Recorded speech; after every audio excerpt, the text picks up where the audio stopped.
The keynote of Japanese life is tradition.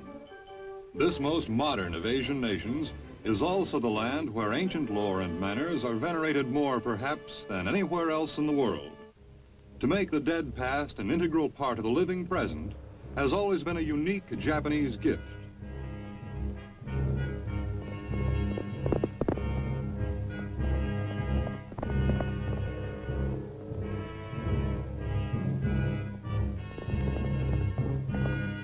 The men of Japan are warriors, for throughout its long history, Japan has been an island nation, facing across a narrow body of water the colossal land powers of Asia. In the past decade, this immutable geography has thrust them into the vanguard of the free world struggle against totalitarian imperialism. It was not always so. Scarcely more than 10 years ago, Japan was herself reaping the fruits of unsuccessful imperialism.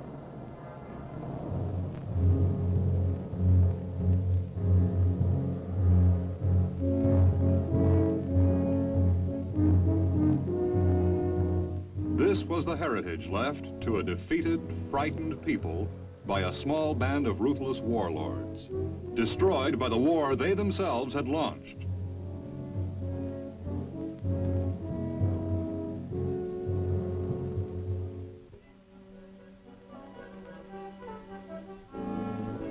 With American occupation, the Japanese people soon discovered that there are other ways of life and other kinds of armies. From the moment of their arrival on the home islands of Japan, American forces plunged themselves wholeheartedly into the gigantic task of reconstruction. Clearly, this was a new kind of military occupation.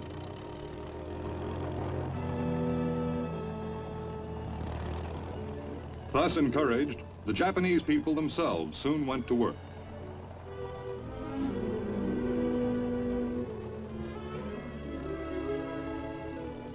Their vast industrial capacity, their capital resources almost demolished, they yet retained those assets which had made them for hundreds of years one of the first nations of Asia: manpower, initiative, and high intelligence. Japan's industrialists have, since the 19th century, been mastering the techniques of modern industrial production. The war set them back several years, but with American help, they have been quick to catch up.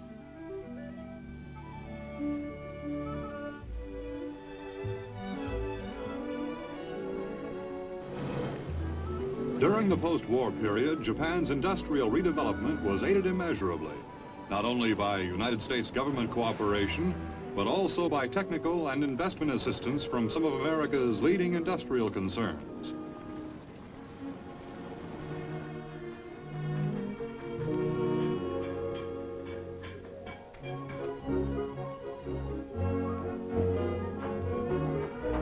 In times past, the affinity of the Japanese people for modern industrial production served to make theirs the strongest nation in Asia.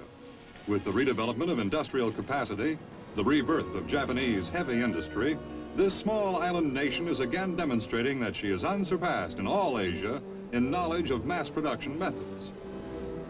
Shipbuilding is a major part of Japan's heavy industry. Its post-war revival was essential if Japan were to again possess a merchant fleet to carry her exports to world markets.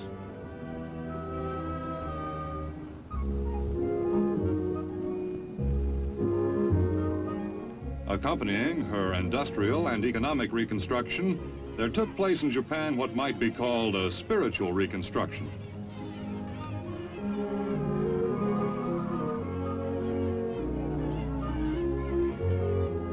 From his former enemy, the Japanese man in the street began to learn what it means to be free, to no longer cringe in the presence of authority, to see the policeman and the soldier come as friends, not as the instruments of tyrannical oppression.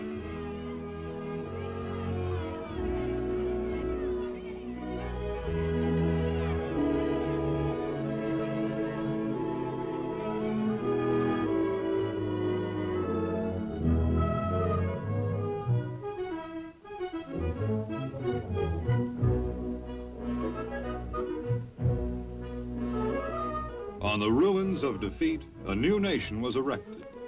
It is a nation of free people, a happier people, a people with new friends.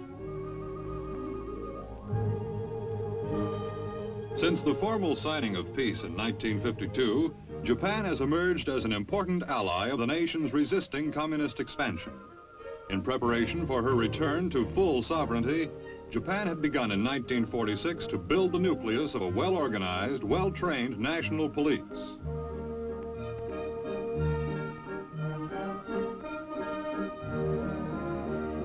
The science of judo belongs in the repertoire of all good policemen. Japan is perhaps the one place where this art comes naturally.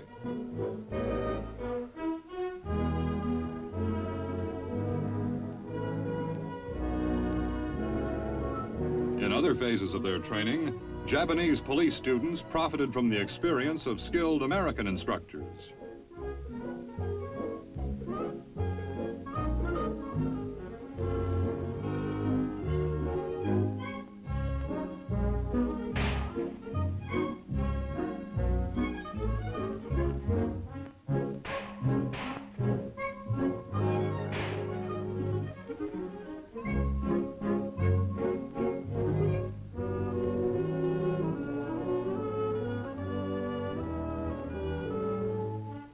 From this small post-war police corps was destined to grow the tightly organized and well-drilled Japanese self-defense force. Today, this self-defense force is a modern military organization. Not the old Japanese army of shaved heads and inhuman subservience, but a new army whose members are both soldiers and citizens of a free and democratic nation.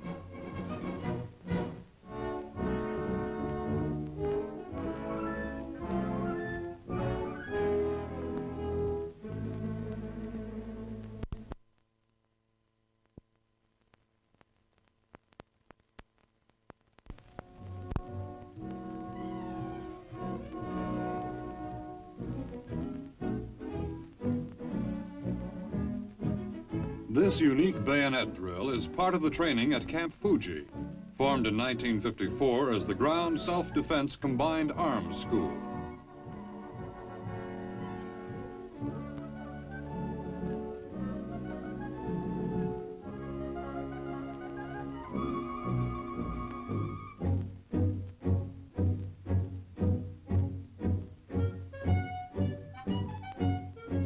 Camp Fuji also provides instruction with artillery and armor.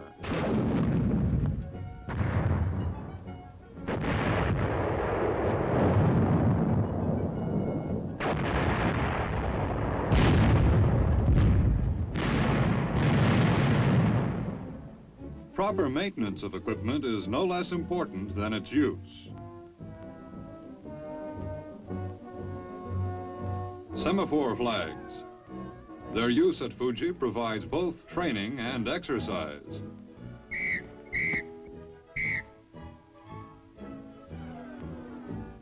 This is pure exercise. Volleyball, one of the many sports at which the Japanese excel. 700 miles southwest of Tokyo is Camp Kashi. Here, members of the Japanese Ground Self-Defense Forces are trained as paratroopers by members of the United States 187th Parachute Maintenance Company. The training is a joint operation between the United States and Japanese governments.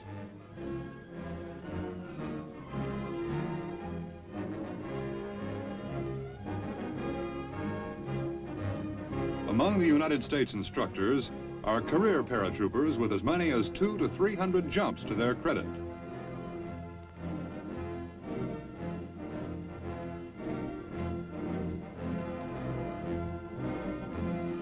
Paratroops, a development of the last war, have added a new dimension to military science and tactics.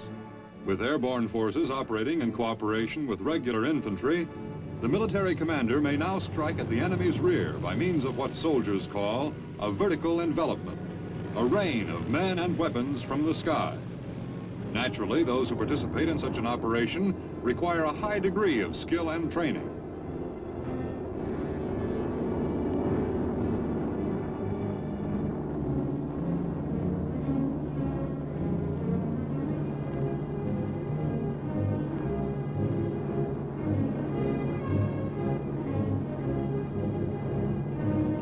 The first objective of a paratroop unit is usually an airfield or other spot suitable for glider and airplane landings, where additional infantrymen can be flown in and later cargo planes with reinforcing supplies and troops.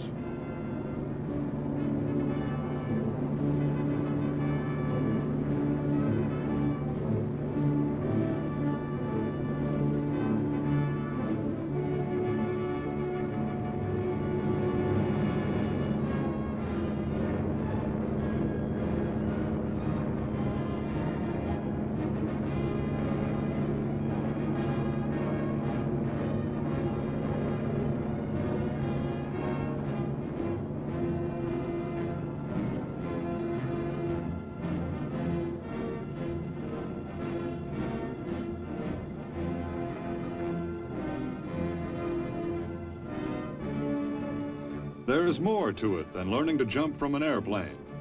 Troops dropped in this manner find themselves spread out over a large area. Part of their skill consists in their ability to reassemble speedily into organized fighting units.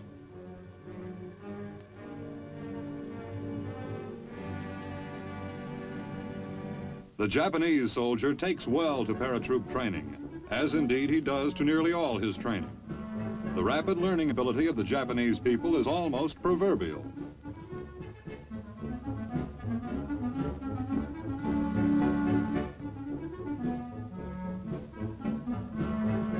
The training period at Kashi, which we have here seen, lasted 2 weeks. Of the 96 students who started the course, 92 finished with honors.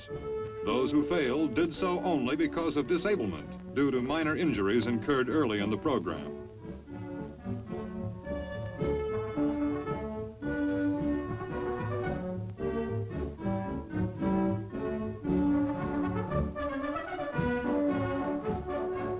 The man with wings, in whatever army, belongs to a proud fraternity.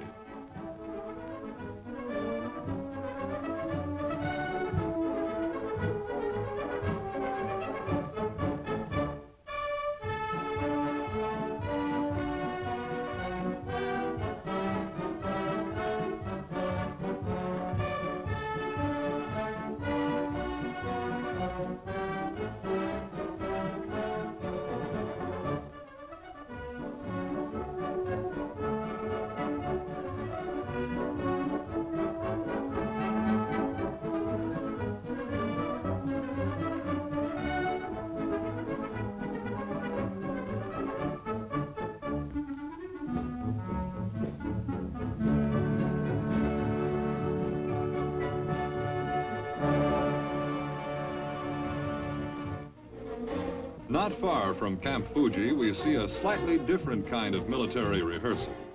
American military advisors join members of the General Staff of the Self-Defense Forces, 3rd and 4th Divisions, in something known as a paper war.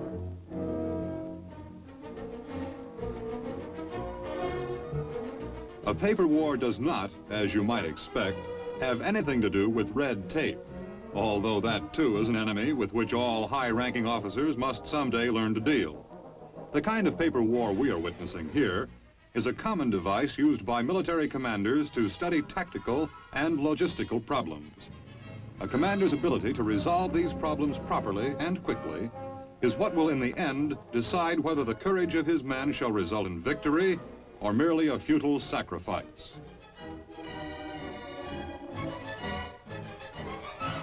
Today, a paper war is really a matter of paper and wire. For communications between headquarters and combat areas are another essential ingredient of success. Some things are the same in every army. The menu may be slightly different, but an army still travels or rehearses battles on its stomach.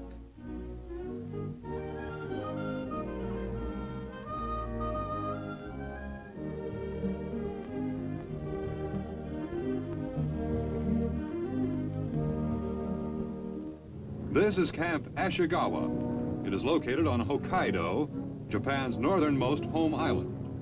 Here we find the 2nd Division of the Ground Self-Defense Forces Northern Corps. Among the units in training at Ashigawa are the Self-Defense Force Engineers.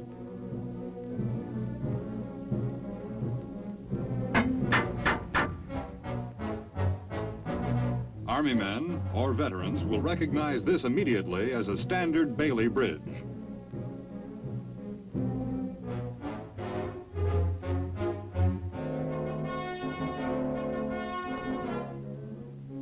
Few things test an Army's ability in the field to a greater degree than does the need for quick construction of heavy-duty bridges. The Bailey Bridge may be a modern innovation, but bridge building itself is no new art in the Orient. The men of Asia were building ingenious bridges long before Western nations emerged from primitive barbarism. From Asia came originally the engineering principles still used in the most common types of modern bridges: the suspension bridge and the cantilever.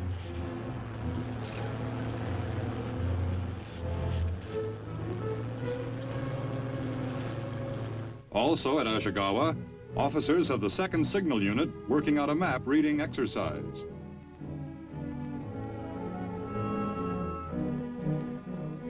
Members of the 2nd Artillery Regiment perform a practical exercise in emplacing and setting up a howitzer.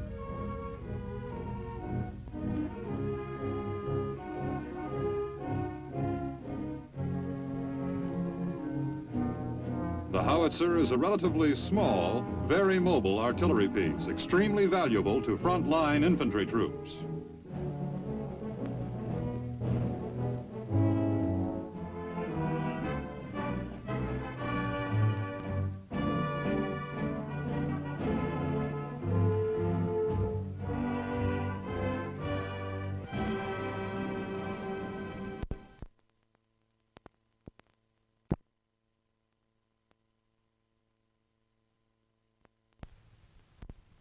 The 2nd Division at Ashikawa also includes an aviation section. This is a demonstration of emergency procedures for sending and receiving messages from ground to air. The message is in a metal tube suspended between the two poles.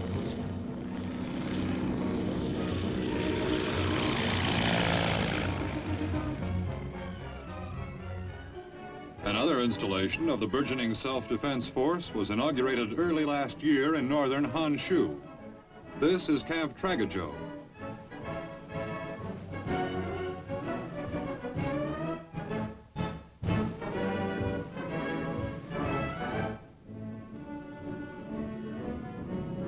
Residents of the nearby town of Sendai turned out to watch the parade and ceremonies conducted in honor of visiting American and Japanese officials.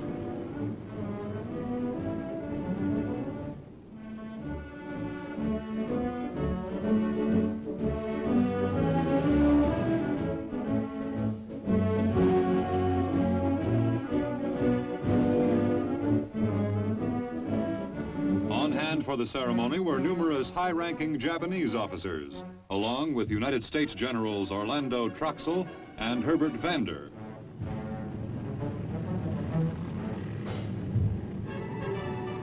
United States furnished equipment was here in abundance.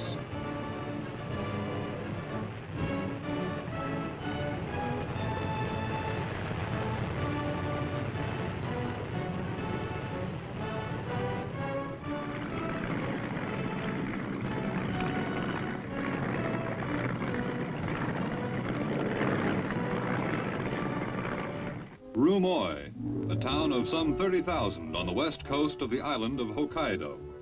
To Rumoi and their nearby camp come members of the Ground Self-Defense Forces for their annual ski drill.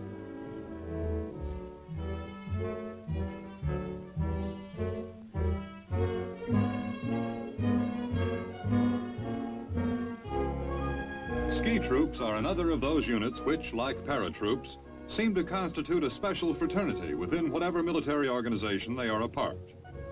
Such training develops a strong feeling of pride among the men, nor is their pride wholly unjustified. Mountain terrain, which is the usual destination of the ski trooper, is rugged going under the best of conditions. In snow and cold, weighted down by heavy military equipment, only the strong and agile can hope to long survive, let alone fight an armed engagement.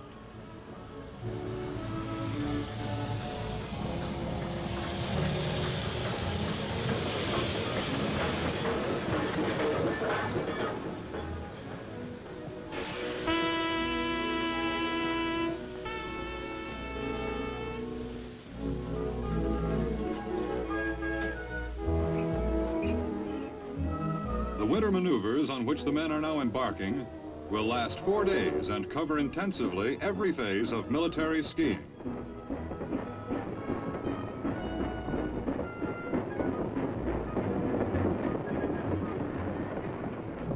Even simple skiing on the level can be a challenging task, as neophyte skiers are constantly discovering. The same sliding action of the ski which enables an expert to travel at great speed makes it hard for the beginner to move at all.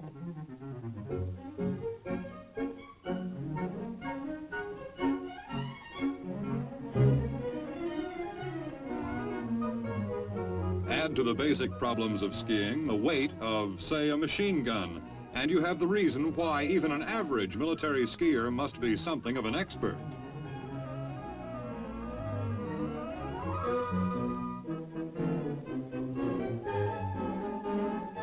The herringbone, which every skier recognizes as the fastest method for climbing a hill on skis, and also the most exhausting. The name of this technique is derived from the peculiar herringbone pattern formed by the skis on the snow.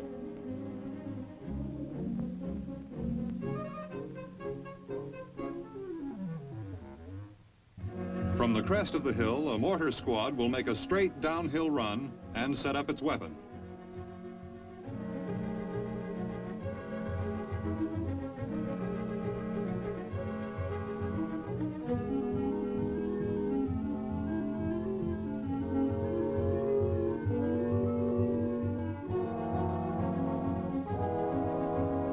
With snow, part of the problem is digging down to a firm, steady surface for mounting your weapon.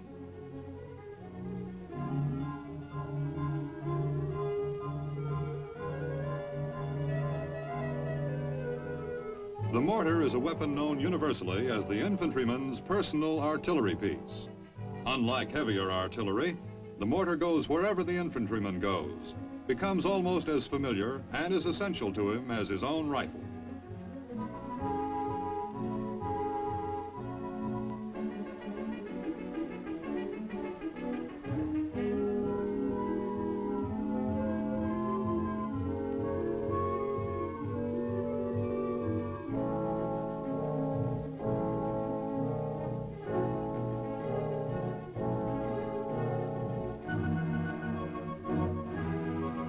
The heavy machine gun squad repeats the same maneuver, a straight downhill run on skis, followed by rapid emplacement of their weapon. It's harder than it looks.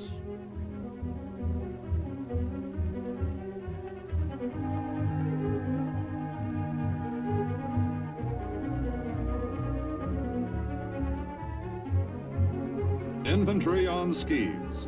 Their mission is what an infantryman's mission has always been: to engage the enemy at close quarters and capture or destroy him. But fighting on skis requires certain specialized skills, tricks of the trade which even an expert skier must learn. How many skiers, for instance, can handle their ski poles and a heavy caliber rifle at the same time? The Japanese Ground Self-Defense Force is not a large organization, but it is a well-trained one, ready to serve as the nucleus for a first-class military unit should the need ever arise. These men are receiving the best instruction the Japanese and United States governments jointly can provide. Here is General Ned D. Moore, Chief of the Army Section of the United States Military Assistance Advisory Group. Selected Japanese officers undergo formal training in service schools in the United States. These students return to serve as instructors in their own service schools. Further, many Ground Self-Defense Force personnel receive training with U.S. forces in Japan. Although still receiving U.S. military equipment and aided as necessary by the Military Assistance Advisory Group, the Ground Self-Defense Force is becoming more and more self-sufficient. From an obscure start in 1950, the Police Reserve has been transformed gradually into a more mature military organization.